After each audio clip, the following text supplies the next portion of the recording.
Akkam jirtu hordoftoota YouTube koo. YouTubein kun Boon YouTube kan jedhu irraa isinii darbaa jira. Torbanitti yeroo lama kan isinii darbuudha.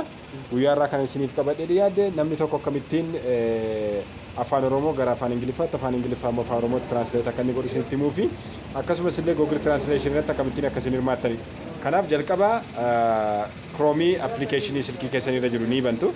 Erga bantanii booda bakka kanatti afaan Oromoo fi Ingilish kan jedhu kan akkuma argitan erga filattanii booda bakka kanatti waan jechanii barreessuu barbaadan barreeffattu. Sanaa booda immoo erga barreeffattanii booda wanta isin asitti isinii barreessitan kana inni immoo gajjalaatti isinii barreessaa jechuudha.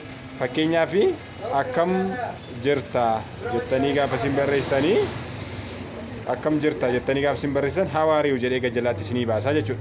Kana qofa miti erga kana akka kanatti fayyadamtanii booda immoo more akka afaan Oromoon afaan Google ta'e sirriitti gara fuulduraatti fluently akka inni translate godhuudhaaf immoo contributionii keessan bahuu dandeessu. Innis akkamittiin asuma irratti contribute bakka jettu kana irratti erga click gootanii booda erga bakka kanatti click gootanii isiniif fidaa jechuudha waan isin gootan. Amma fakkeenyaaf taaksii tokko qofadha kan inni asirratti eeyyamee jiru.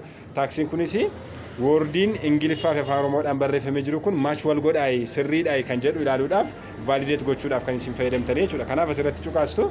Erga kana cuqaastanii booda zee kan jedhu kun ichaa kan jedhu wajjin wal qixa yoo ta'e correct yoommoo miti ta'e immoo incorrect jettaniitu filtu jechuudha. Fakkeenyaaf zee kan jedhu inchaa wajjin wal qixa waan ta'eef correct kan jedha. Akkuma kana wordiin asitti barreeffame sentensiin asitti barreeffame kun isa gajjalaa jiru wajjin match wal godha yoo ta'e correct yoo ta'an immoo hin beektanis yoo ta'e immoo skip gochuu ni dandeessu. Bifa kanaatiin Google Translation irratti contribute gochuu ni dandeessu jedha. Yeroo gaarii isiniif haa ta'u like, subscribe gochuu hin dagatina.